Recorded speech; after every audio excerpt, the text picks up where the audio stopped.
Hey everybody, and Tony here with a review of Camille Samson Dalila, which I saw at the Staatsoper Unter den Linden. The conductor was Thomas Gogais, the production was done by Damian Chiffron, the sets were done by Etienne Plus, the costumes were done by Gesina Film, the lights were handled by Olaf Frese, the videographer was Judith Zelenko, the choreographer was Thomas Kajdanski, the chorus master was Martin Wright, the assistant directors were Romain Gilbert and Heide Stock, and the dramaturgy was handled by Jana Beckmann. If you know me, I definitely love Samson and Dalila. It is one of my most favorite biblical stories of all time, especially from the Old Testament, because I've always been fascinated by Samson's superhuman strength and, of course, Dalilah's sneaky, cunning nature. And my experience with this opera dates back to when I was a 10-year-old boy, when I first heard on record Christa Ludwig and James King singing the ever-famous Mon cœur souffre ta voix, with Ludwig obviously as Dalila and King as Samson, and I didn't end up watching a full production of Samson and Dalila until I caught it on tape, which was from a 1981 performance at the San Francisco Opera House starring Placido Domingo as Samson and Shirley Verrett as Dalila. The interesting thing about this opera was that it was premiered in Germany back in 1872, specifically in Weimar, with Franz Ferenczi as Samson and Augusta von Müller as Dalila. Originally,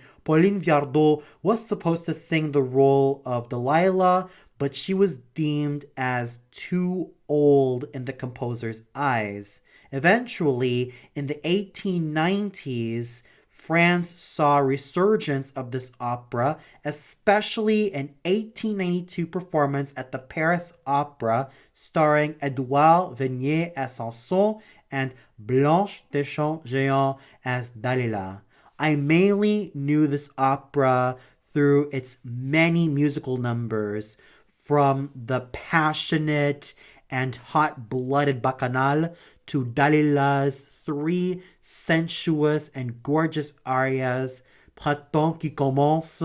Amour, viens aider ma faiblesse, and, of course, the ever-famous Mon cœur souffre ta voix, which is loosely translated into English as Softly Awakens My Heart, and of course, Sanson's two arias, Arrêtez, ô mes frères, and Voilà ma misère. All of these have become major earworms for me, especially Dalila's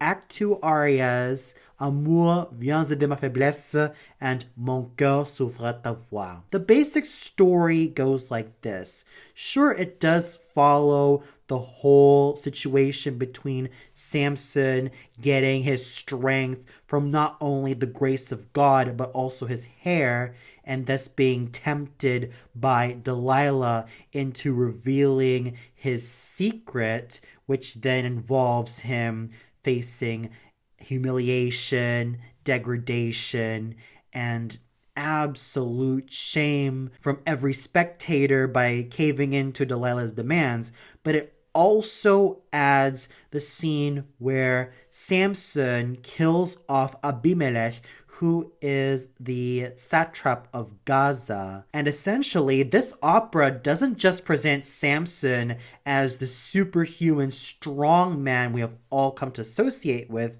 but also the leader of the Israelites who has come to deliver his people from the oppressive hands of the Philistines. Therefore, he not only ended up staging a revolution against the Philistines, but also killed their leader Abimelech. This particular action also makes the high priest of Dagon very furious, to the point where through him and Dalila, they want their revenge against Samson. And speaking of Dalila, In this opera, she's essentially a vengeful, cold-hearted, cold-blooded temptress who is also quite manipulative in ensuring that she gets Samson in her clutches. And once Samson hesitantly reveals his secret, even though he does try his damnedest to be as loyal and faithful to his God, Dalila ends up shortening his hair, takes him into prison to be humiliated, and even end up on a stone mill grinder. Then after that moment comes the frenzied bacchanal, which also leads up to Samson's self-sacrifice, in which the famous scene of him being led to the two pillars where he finally invokes God's grace to help him with his final deed on this earth, where he pushes the pillars, not only destroying the temple of Dagon, but also all of his enemies, plus Dalila and the high priest and himself. So with this particular opera, I have been magnificently intrigued not only with the musical numbers, but also the story, which presents itself as something that's so full of passion, power, betrayal, romance, and love, which managed to get me on the edge of my seat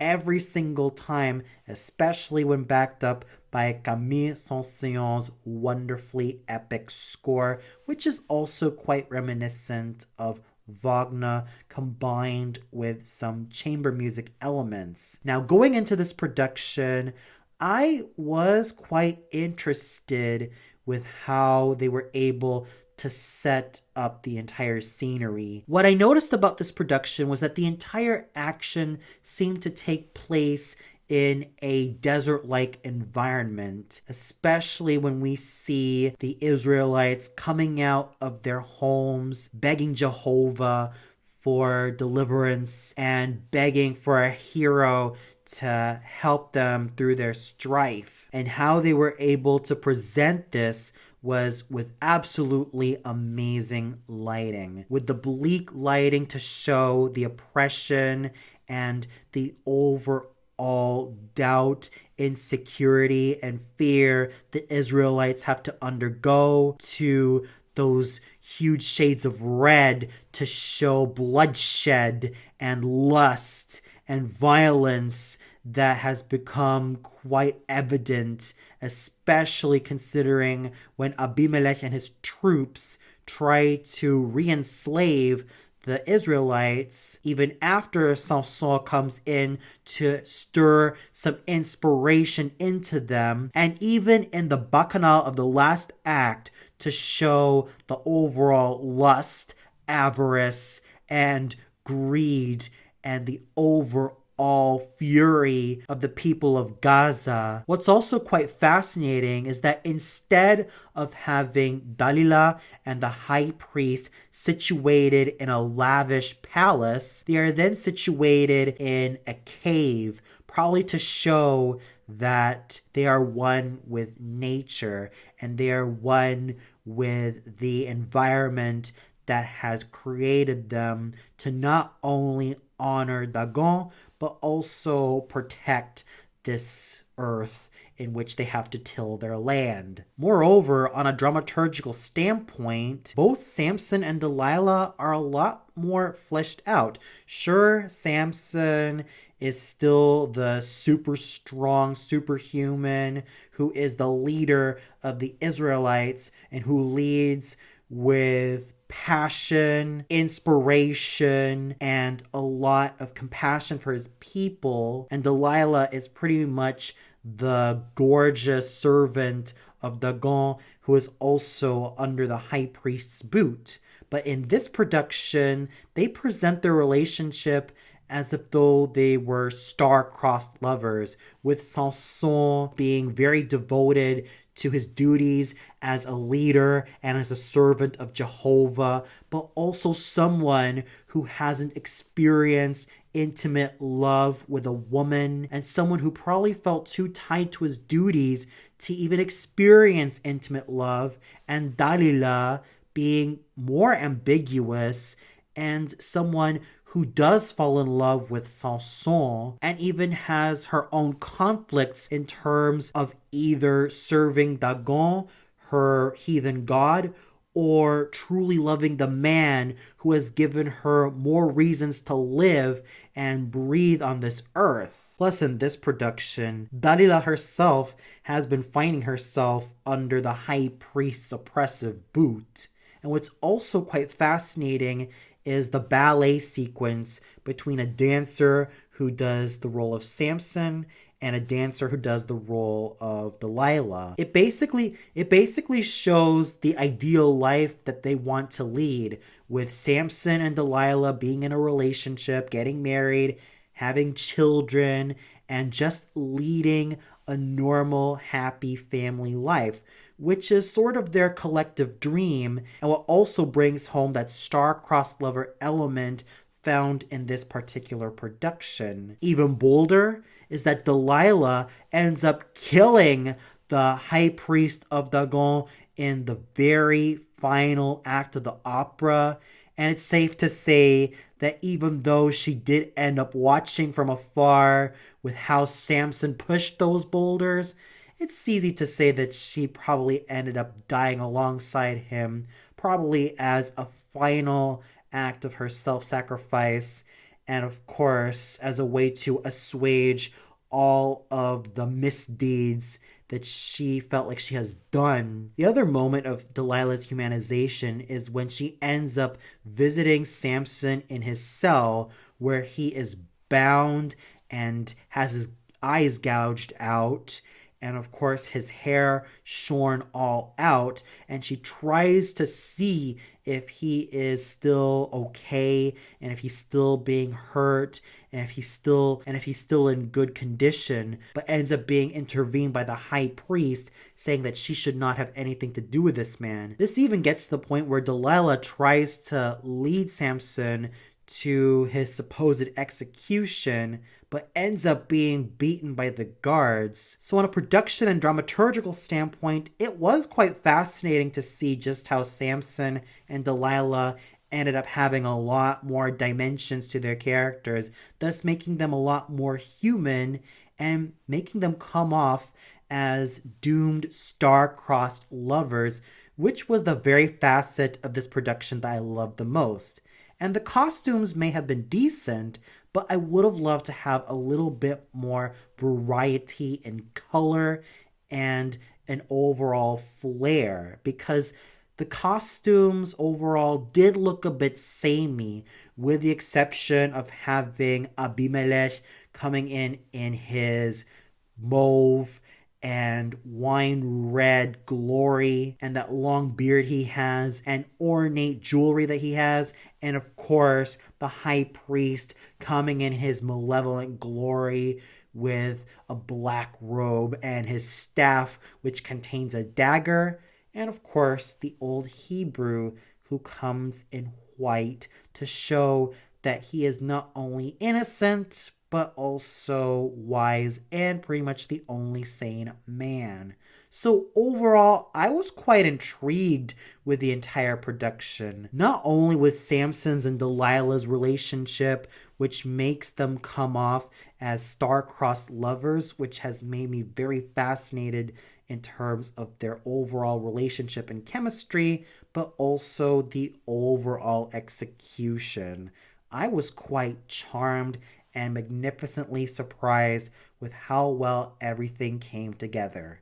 And now we get to the singers, the very part of this review I am most excited to talk about, starting off with Brandon Jovanovic as Samson. Samson needs a Heldentenor, someone who is not only strong in terms of his physique, but also in voice, charisma, manner, and in everything he has as a singing actor. You would need the clarion clarity found in Loge from Das Rheingold, that masculine charm found in Walter von Stolzing from Die Meistersinger von Nürnberg, that muscular, virile, warlike tone found in Verdi's Otello, and of course, Rienzi's, Tannhäuser's, and Tristan's heroicism. When you combine all of these facets, you definitely have a Helen Tenoir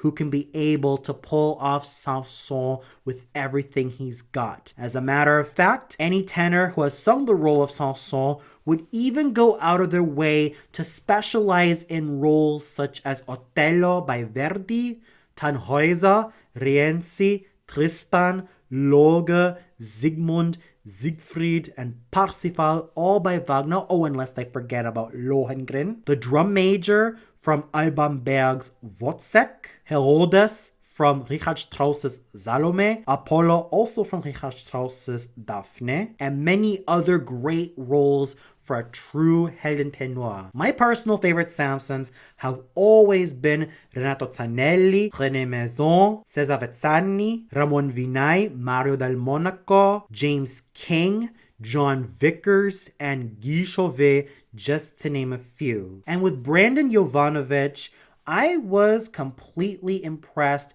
with how he was able to pull everything through with so much dedication, virility, and so much valor and guts in his system. He was able to exude masculinity, confidence, and a certain macho nature that made him stand out really well. Oh, sure, his tone could be a whole lot more baritonal, richer, darker, rounder, and a lot more focused, a la Ramon Vinay, Mario Del Monaco, John Vickers, and James King. And we could have had other true Heldentenors of today who could have ended up singing this role with the likes of Stephen Gould, Stuart Skelton, or even that of Torsten Kerr. However, when all is said and done, Brandon Jovanovic was still a dedicated singing actor, even though he did end up thinning out and phasing out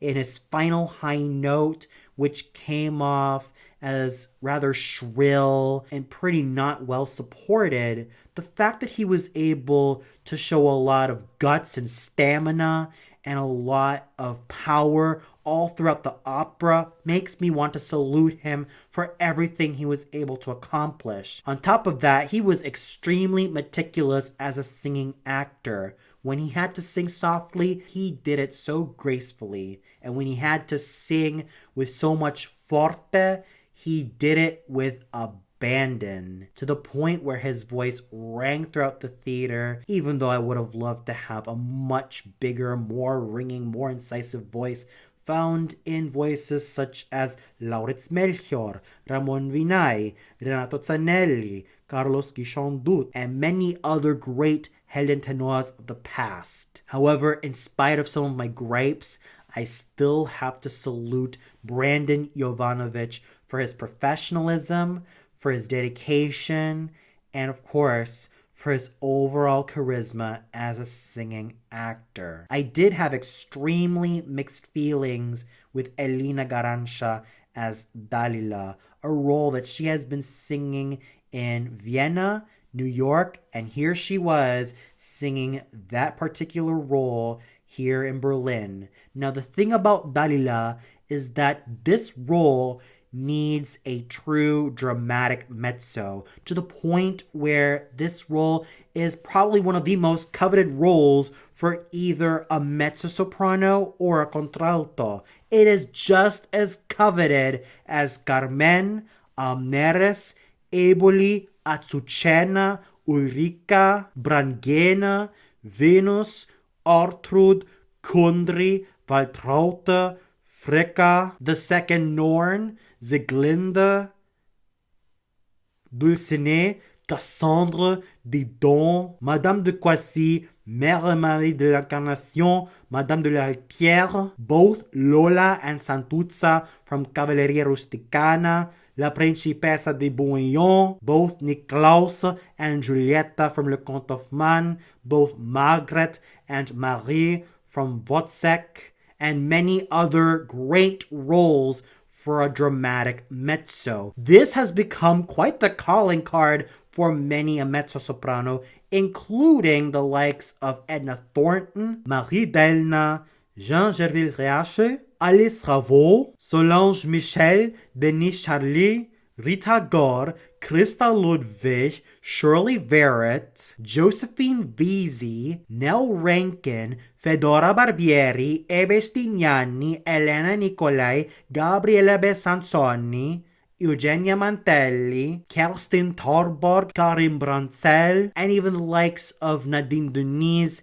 Agnes Baltza, and Alexandrina Misheva. It is no wonder why the role of Dalila is so coveted to the point where she ends up stealing the show from Samson's feet. It is mostly because of that music that she has to sing, which is so graceful yet powerful and sinuous, but also because of her character, as she is tempestuous, independent, sly, cunning, manipulative, intelligent, and quite fascinating and complex. And with Elena Garancia, the main reason why I have extremely mixed feelings about her is mainly attributed to her vocal production, as well as some moments where she was able to shine as an actress, but there were other times where she did fall kind of flat. Going to the positives, I have to give Miss Garancia credit for making Dalila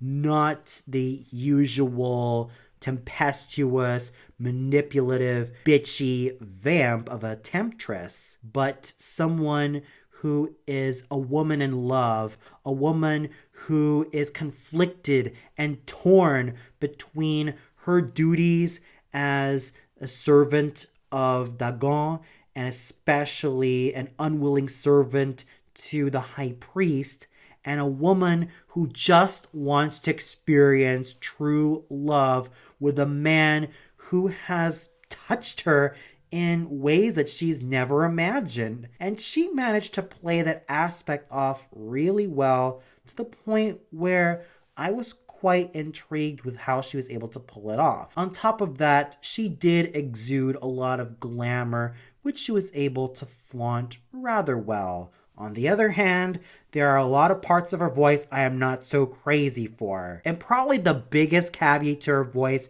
is that she sings a majority of her lines in a collapsed head voice, which is such a huge shame, because if I were to take certain parts of her voice away,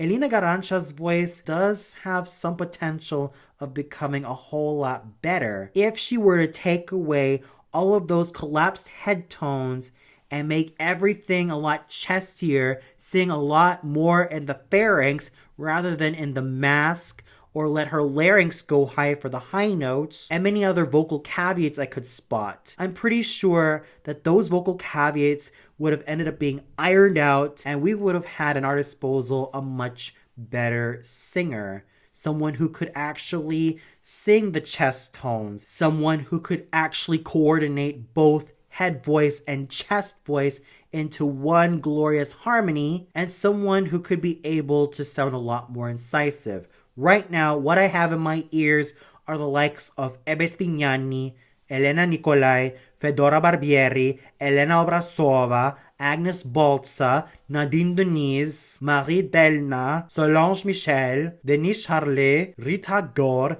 Krista Ludwig, Shirley Verrett, Michelle Vilma, Grace Bumbry, Alexandrina Mesheva, Yoritza Cortez, and many other great mezzo-sopranos of the past who had a lot more coordinated registers. Oh, unless they forget about Aurelio Dominguez, Irina Arkhipova, Kerstin Torborg, Karim Brancel, and even Res Fischer, who had much richer voices that had a lot more meat to it, and even a whole lot of chest voice. It's pretty unfortunate that Elena Garancia did end up paling in comparison to a lot of those great mezzos, because if you know me, I want to hear a great singer. But with Elena Garancia, she unfortunately fell flat on the demands required for a great Dalila. One other mezzo who could have ended up singing the role of Dalila would have been Od Extremo, who has a lot more coordination in both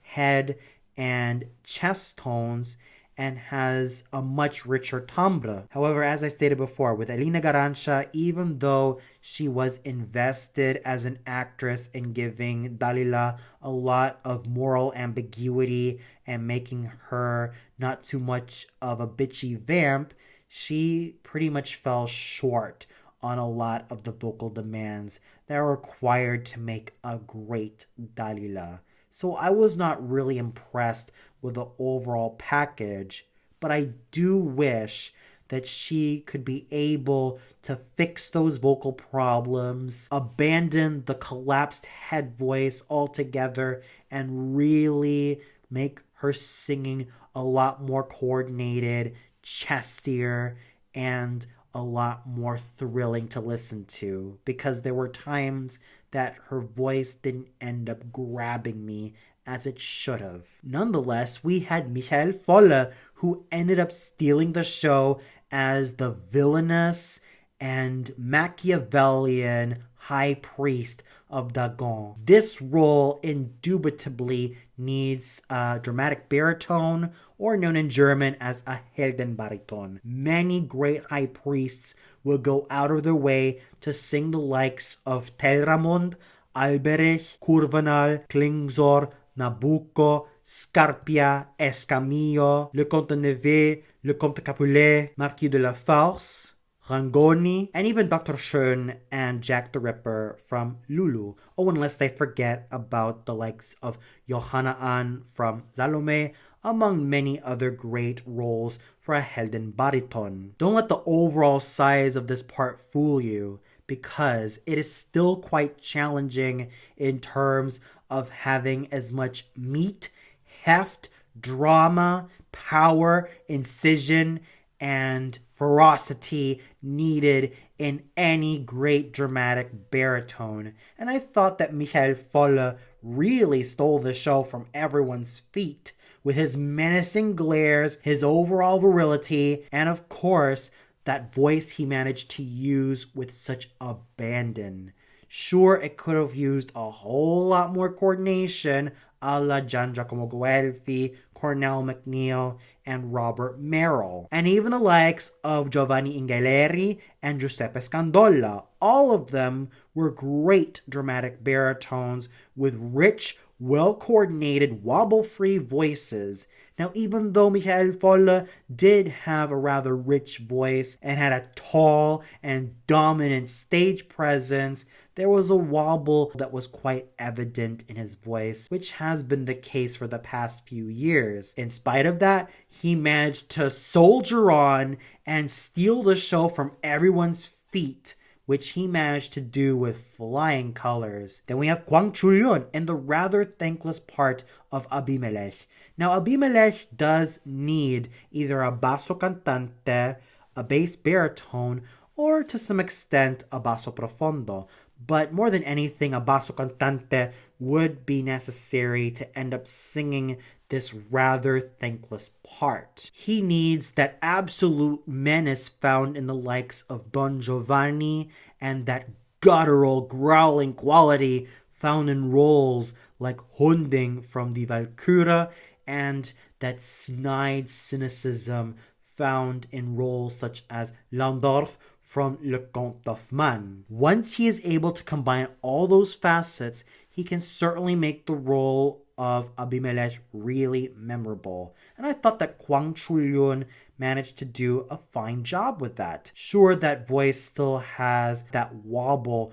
which has become rather omnipresent in his career. But even with that setback, that did not stop him from making the role of Abimelech quite a thrill to witness in terms of his tall and handsome stage presence, and of course, the dedication he was able to give as a singing actor. Wolfgang Schöne, who was a veteran baritone who used to specialize in the dramatic baritone repertoire of the likes of Germont from Traviata, Oreste from Elektra, and Johanna Ann from Salome, now has found himself singing the role of the Old Hebrew, and this role requires a basso profondo, someone who can be able to sing all of those low tones with such richness and depth, and someone who is also just as well known in roles such as Marcel from Les Huguenots,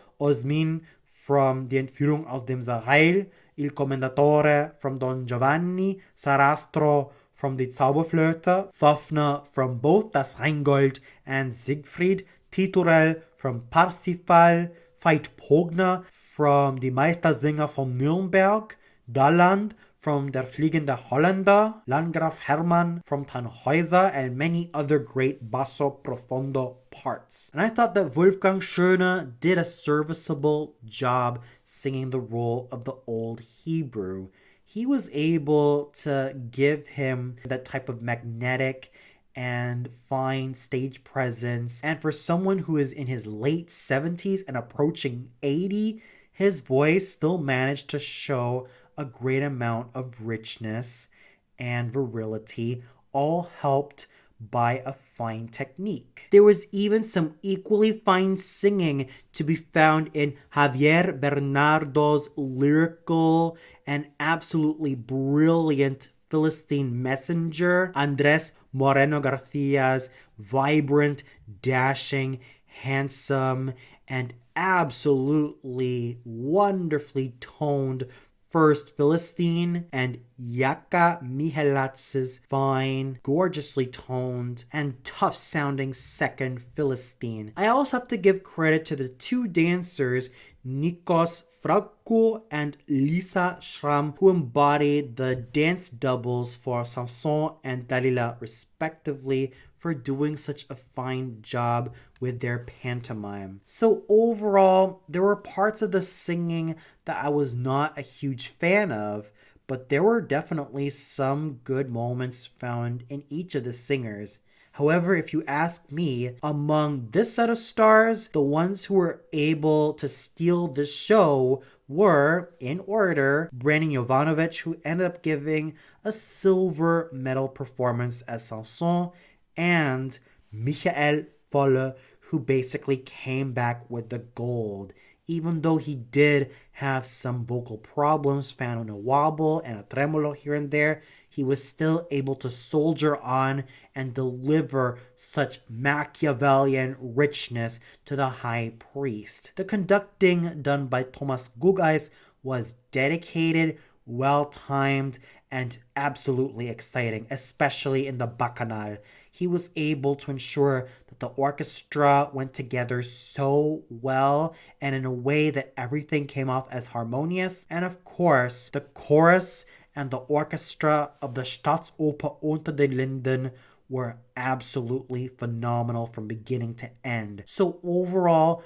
with an intriguing production and some really fine singing to be found in Brandon Jovanovic as Samson and Michael Volle as the high priest, yet some unfortunately hit and miss performances accomplished by Elena Garancha as Dalila, but nevertheless fine conducting done by Thomas Gugeis. This was definitely an evening well spent with an opera I have been wanting to see for quite some time, and an opera that I have deemed as one of my most favorite French operas of all time, totally up there with the likes of Carmen, Le Comte of Man, La Juive, Les Huguenots, Robert le Diable, and even Louise Manon and Hérodiade, just to name a few. And for those of you who caught this particular production of Camille Saint-Saëns'